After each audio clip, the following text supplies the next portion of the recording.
بسم اللہ الرحمن الرحیم نحمده ونصلی ونسلم علی رسوله الکریم اما بعد۔ فقہ البیوع عنوان نمبر 54 ہے، سن التمییز۔ اس عنوان کے تحت یہ بیان کرنا مقصود ہے کہ وہ کون سی عمر ہے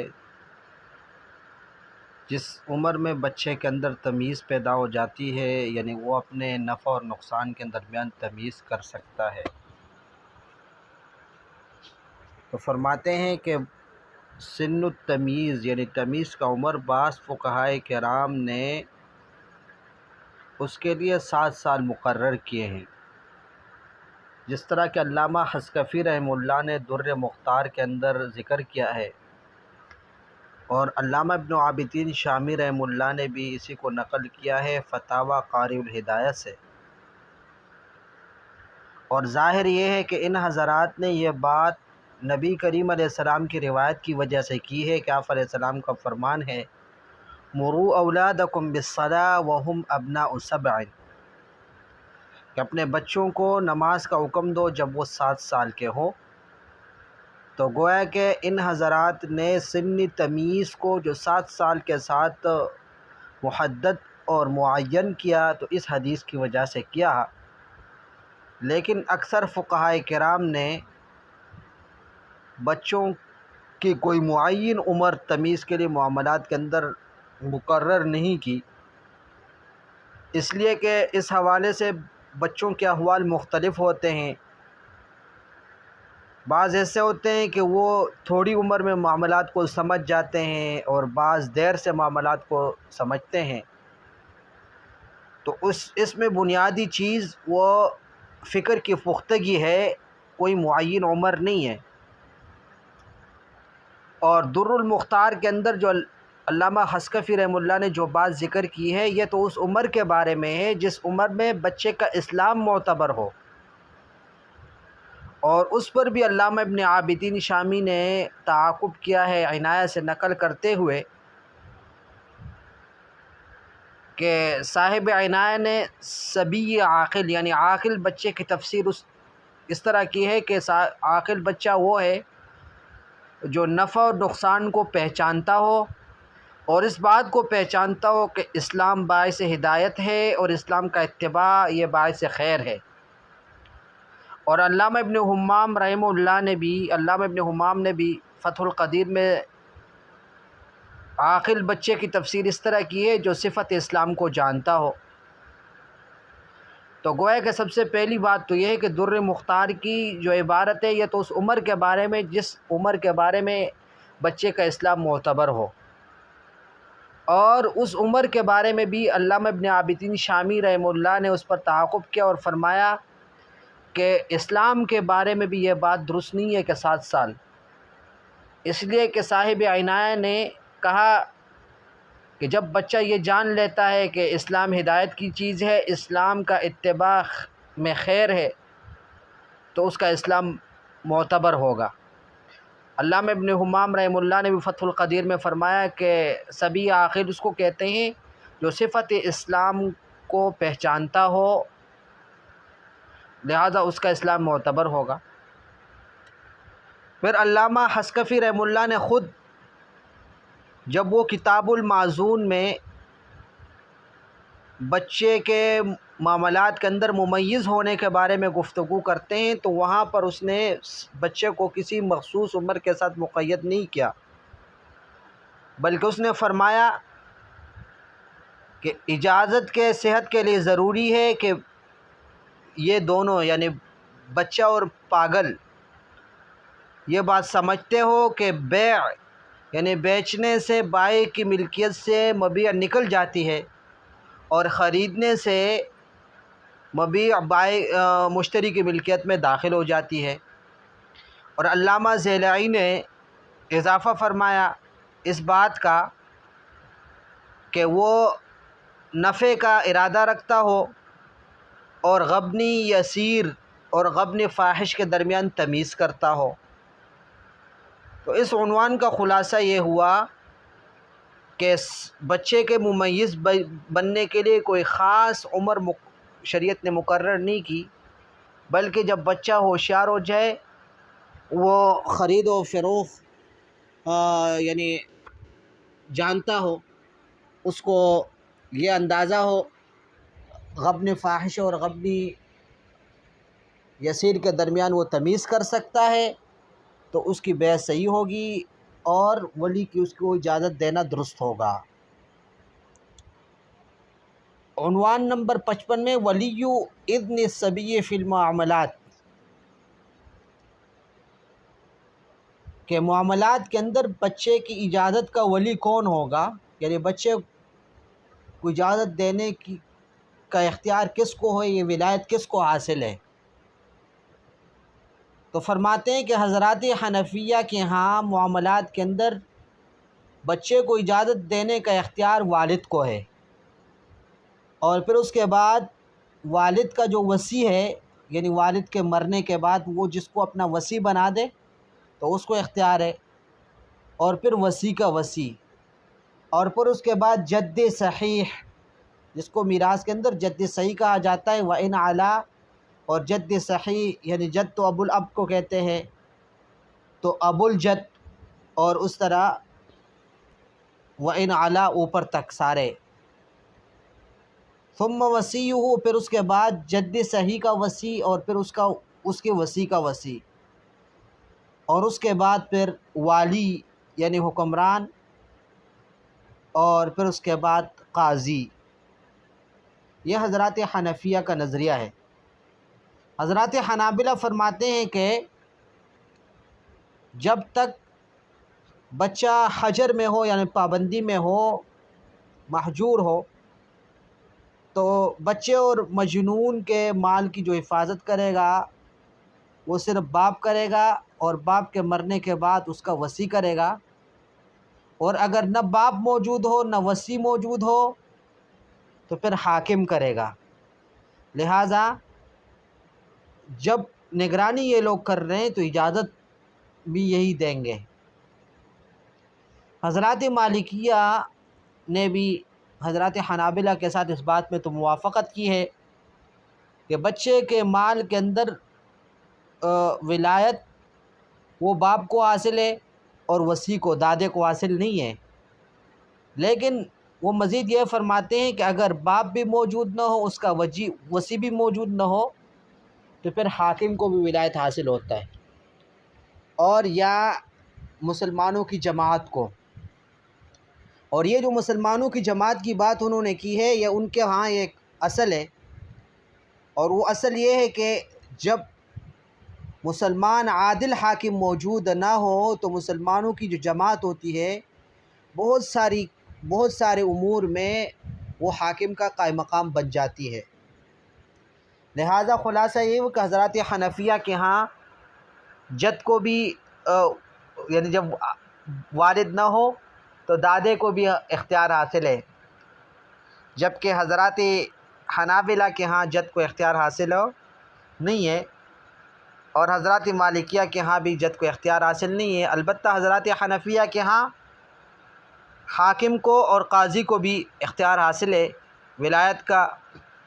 باپ اور دادا کی عدم موجودگی کی صورت میں۔ حضرات مالکیہ کے ہاں بھی حاصل ہے،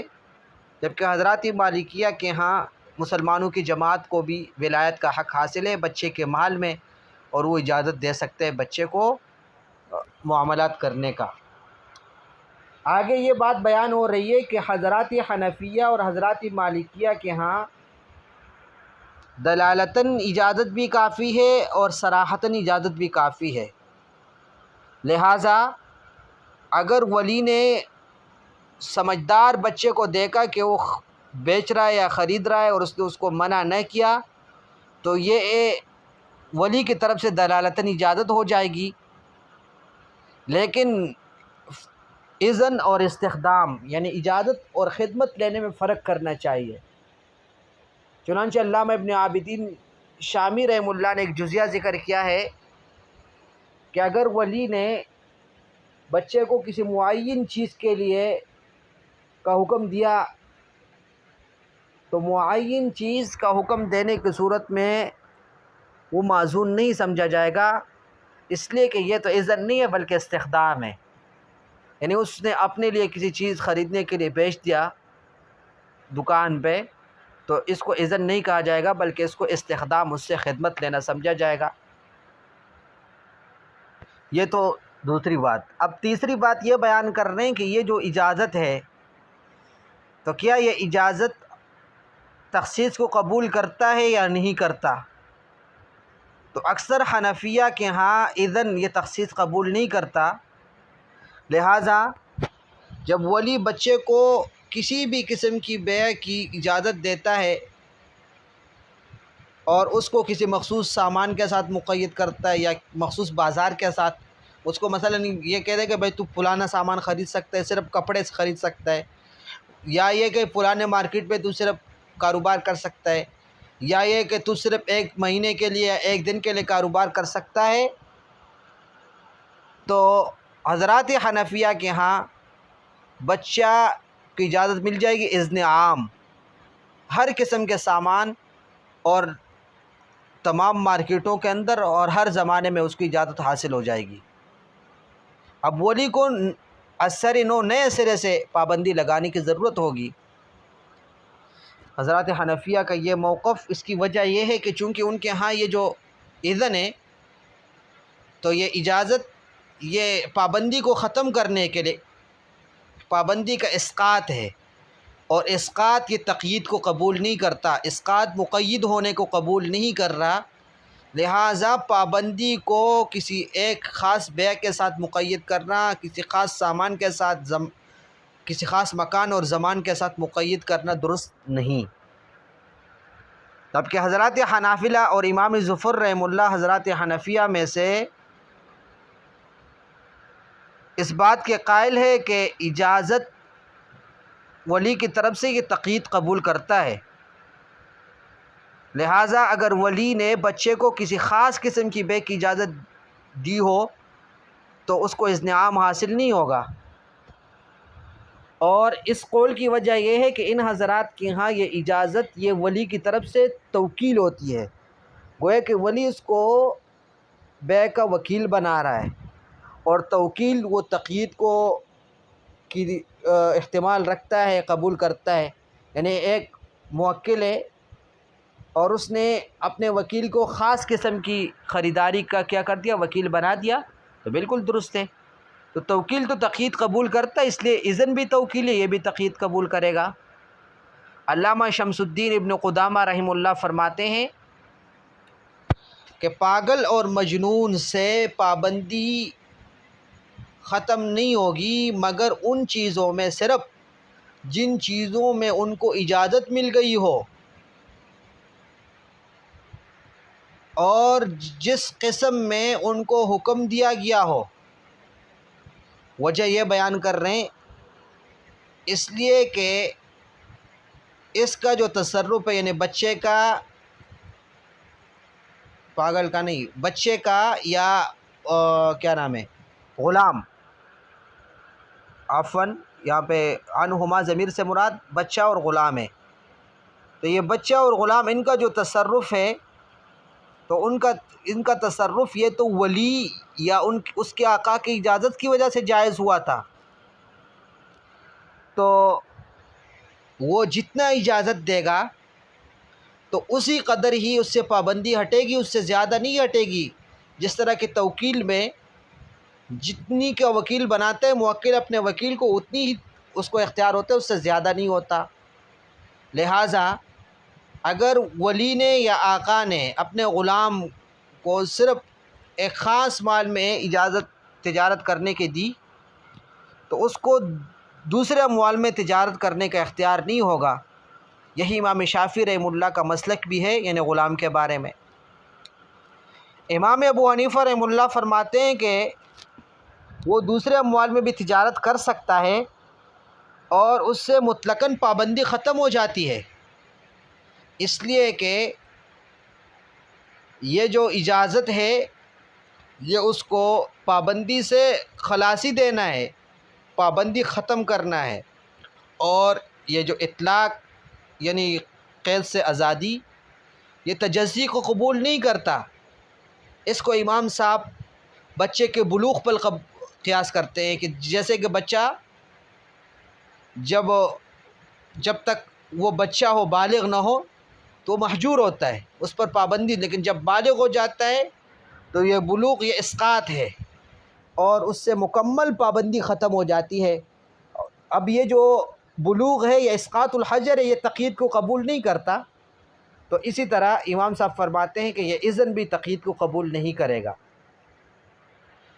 علامہ ابن قدامہ حنبلی فرماتے ہیں کہ ہماری دلیل یہ ہے کہ یہ جو تصرف کر رہا ہے یہ غلام یا بچہ، تو دوسرے آدمی کی طرف سے اجازت کی وجہ سے کر رہا ہے، لہٰذا لازم ہے کہ اس کا تصرف صرف مخصوص ہو اس چیز کے ساتھ جس کی اس کو اجازت ملی ہو۔ جس طرح کہ وکیل تصرف کرتا ہے موکل کی اجازت سے، مضارب تصرف کرتا ہے اس آدمی کی جس کا مال ہوتا ہے اس کی اجازت سے تصرف کرتا ہے، لہٰذا ان کو اتنا تصرف کرنے کا حق حاصل ہوتا ہے جتنی ان کی اجازت ملی ہو۔ جہاں تک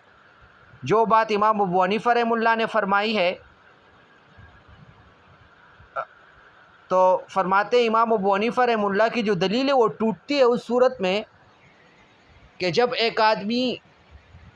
بچے کو اجازت دے پہننے کے لیے، کپڑا خریدنے کے، یا کھانے کے لیے طعام خریدنے کے، تو وہاں پر امام ابو حنیفہ رحمہ اللہ بھی اذن عام کے قائل نہیں ہے، جس طرح کہ پہلے علامہ شامی کے وہ عبارت میں گزر چکا کہ اذن عام اور استخدام میں، اذن اور استخدام میں امام صاحب فرق کرتے ہیں۔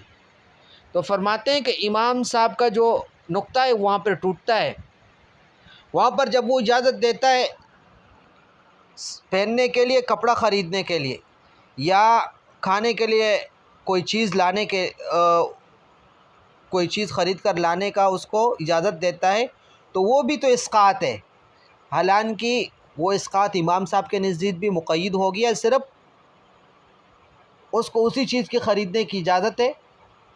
اور اس کے علاوہ کی اجازت نہیں ہے، تو لہذا امام صاحب کا قاعدہ ٹوٹ گیا۔ جہاں تک امام صاحب نے اس کو جو بلوغ پر قیاس کیا تھا، علامہ ابن قدامہ فرماتے ہیں کہ بھائی بلوغ پر اس کو قیاس کرنا صحیح نہیں ہے،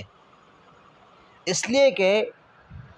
بلوغ کی وجہ سے تو وہ معنی جو پابندی کو موجب ہے، جس کی وجہ سے پابندی آئی ہوئی ہے، حجر آیا ہے، وہ معنی ختم ہو جاتا ہے۔ اس لیے بھائی پابندی کس وجہ سے آئی ہے؟ پابندی اس لیے آئی ہے کہ بھائی اس کے عقل کے اندر نقص ہے، کمی ہے، اور بلوغ کی وجہ سے تو عقل کامل ہو جاتا ہے، اور آدمی اس بات پر قادر ہوتا ہے کہ اپنے مصلحت کے موافق تصرف کر سکے۔ اور یہاں پر جو پابندی کی جو سبب ہے، یا تو غلامی ہے، رقیت ہے، وہ تو اجازت کے بعد بھی موجود، اور یا بچپنا ہے، وہ تو اجازت کے بعد بھی موجود، لہٰذا یہ بچے کے اندر بلوغ کی نظیر اس طرح ہے کہ جب غلام کو آزاد کر دیا جائے، جب غلام کو آزاد کر دیا جاتا ہے تو غلام کو پھر آزادی کے بعد اس کو ہر قسم کی تصرف کا اختیارات حاصل ہوتے ہیں، جس طرح کہ بچہ بالغ ہونے کے بعد اس کو ہر قسم کے تصرف کا اختیار ہوتا ہے۔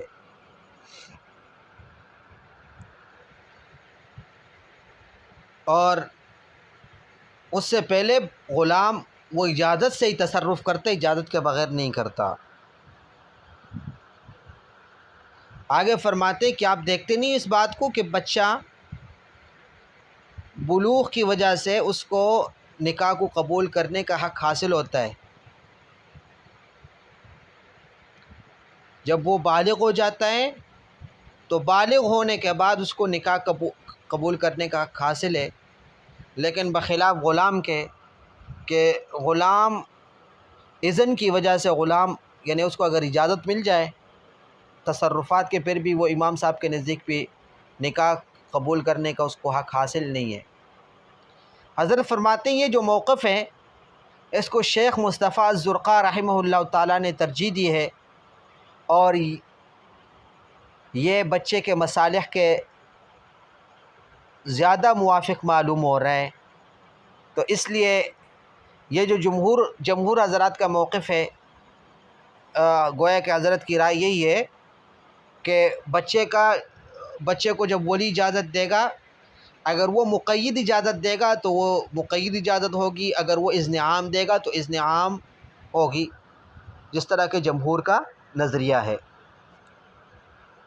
آگے عنوان نمبر 56 ہے بیع السکران، مدہوش اور بے ہوش آدمی کی بیع، یعنی جو مدہوش ہو، جو نشے میں ہو، اس کی بیع۔ فرماتے ہیں کہ بے ہوش آدمی یا نشے والے آدمی کی دو قسمیں ہیں۔ ایک تو وہ آدمی کہ نشے کی وجہ سے اس کو کچھ بھی سمجھ نہیں آ رہا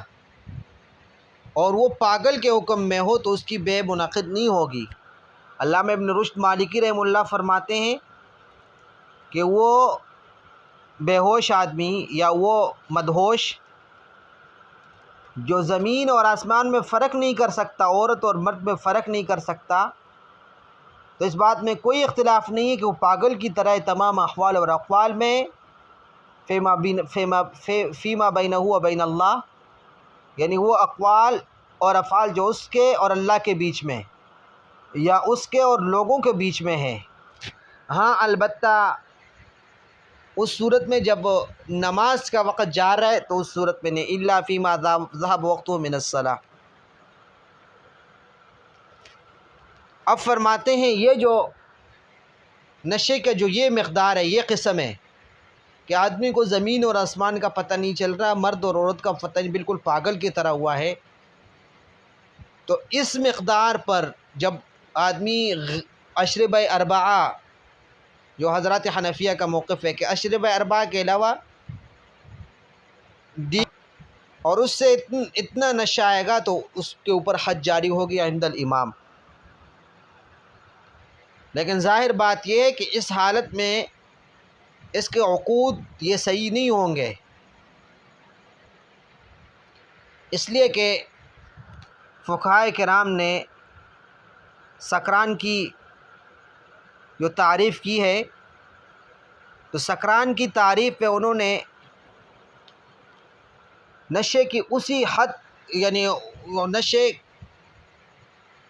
سکران کی تعریف میں انہوں نے اختصار کیا کس بات پر، یعنی نشہ اس کو کہتے ہیں کہ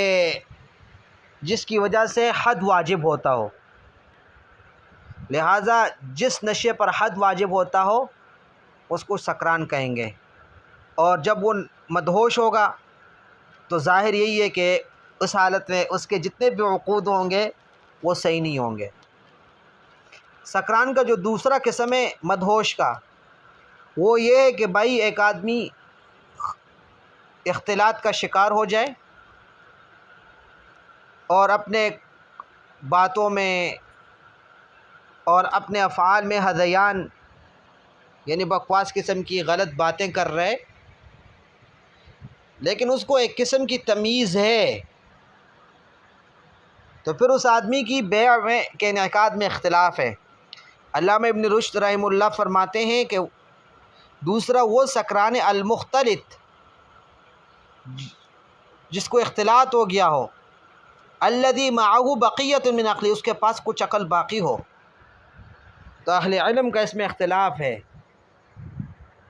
اس کے اقوال اور افعال کے بارے میں 4 اقوال علماء کرام کے۔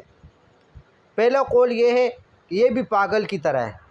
لہٰذا اس پر حد جاری نہیں ہوگا، اس سے قصاص بھی نہیں لیا جائے گا اگر اس نے قتل کیا، اس کا بیع بھی لازم نہیں ہوگا، نہ اس کا عتق لازم ہوگا، نہ طلاق لازم ہوگا، نہ کوئی دوسری چیز۔ اور یہ قول محمد بن عبد الحکیم، امام ابو یوسف، اور اسی قول کو امام طحاوی رحمہ اللہ نے اختیار کیا ہے۔ دوسرا قول یہ کہ یہ صحت مند آدمی کی طرح ہے، اس لیے کہ اس کے پاس کچھ عقل باقی ہے، اور یہ قول ابن نافع کا ہے، لہٰذا اس قول کی بنا پر جو بھی کام کرے گا بیع یا دوسری چیز وہ جائز ہوگا۔ امام شافعی اور امام ابو حنیفہ رحمہ اللہ کا بھی یہی مذہب ہے۔ اور تیسرا قول وہ یہ ہے کہ اس کے جو افعال ہیں اس پر لازم ہوں گے، اقوال لازم نہیں ہوں گے، لہٰذا اگر اس نے کسی قتل کیا ہو تو اس کو قصاصاً قتل کیا جائے گا، زنا کے اندر اس کے اوپر حد جاری ہوگا، چوری کیوں حد جاری ہوگا۔ لیکن کسی کے اوپر تہمت لگایا ہو تو قذف کا تعلق اقوال کے ساتھ ہے تو قذف میں اس کے اوپر حد جاری نہیں ہوگا۔ طلاق دیا ہو اقوال کے ساتھ تعلق ہے تو طلاق اس پر لازم نہیں ہوگا۔ عتق کا تعلق اقوال کے ساتھ ہے، لہذا عتق اس کے اوپر لازم نہیں ہوگا۔ اور یہ امام اللیث رحمہ اللہ کا قول ہے۔ اور چوتھا قول یہ ہے کہ اس کے اوپر جنایات، عتق اور طلاق اور حدود یہ لازم ہوں گے، لیکن اقرارات اور عقود لازم نہیں ہوں گے۔ اقرارات یعنی کسی کے لیے اقرار کر رہے یا کسی کے ساتھ عقد کر رہے، عقد بیع، عقد نکاح، عقد اجارہ وغیرہ، عقد ہبہ، تو عقود اور اقرارات لازم نہیں ہوں گے۔ اور یہ امام مالک رحمہ اللہ تعالیٰ اور اس کے عام امام مالک رحمہ اللہ کے جو اصحاب ہیں، عام اصحاب کی یہی رائے ہیں۔ اور علامہ ابن رشد مالکی رحمہ اللہ فرماتے ہیں کہ یہ اظہر الاقوال و اولاها بالصواب، سب سے اظہر قول ہے اور سب سے درست قول ہے۔ حضرت لکھتے ہیں کہ حقیقت یہ ہے کہ نشے کے کئی درجات ہیں مختلف، جس طرح کہ ظاہر ہے، لہٰذا ہر درجے، تمام درجات پر حکم کلی لگانا مشکل ہے۔ بیع کے معاملے میں بنیادی چیز یہ ہے کہ آدمی کی طرف سے قصد اور ارادہ درست ہو اور رضامندی ہو۔ اگر یہ چیز ثابت ہو کہ بھائی وہ بیع کر رہا ہے، اس کو بیع کا معنی کا بھی پتہ ہے اور بیع کے نتیجے کا بھی پتہ ہے، تو اس کی بیع درست ہوگی۔ اور اگر اس نے یہ دعویٰ کیا کہ اس نے عقد ایسی حالت میں کی ہے کہ اس کو بیع کے معنی کا بھی پتہ، نتیجے کا پتہ نہیں تھا، تو اس کے اوپر لازم ہوگا کہ اپنا یہ دعویٰ ثابت کر لے۔ اب اس بات کے اندر مالکیہ کہتے ہیں کہ یہ اپنے دعوے کو صرف قسم کے ساتھ ثابت کرے گا، لیکن حضرات حنفیہ کے اصول کا تقاضا یہ ہے کہ یہ چونکہ مدعی ہے، مدعی کے اوپر گواہ ہوتے ہیں، لہٰذا اس کے اوپر گواہ پیش کرنے ہوں گے۔ اور اس طرح کے معاملات میں جو امر ہوتا ہے وہ قاضی کے سپرد ہوتا ہے۔ قاضی کا اختیار ہے کہ وہ حضرات مالکیہ کے قول پر فتویٰ دے یا حضرات حنفیہ کے اصول پر۔ واللہ سبحانہ وتعالی اعلم۔ آج کے لیے اتنا ہی کافی۔ السلام علیکم ورحمۃ اللہ۔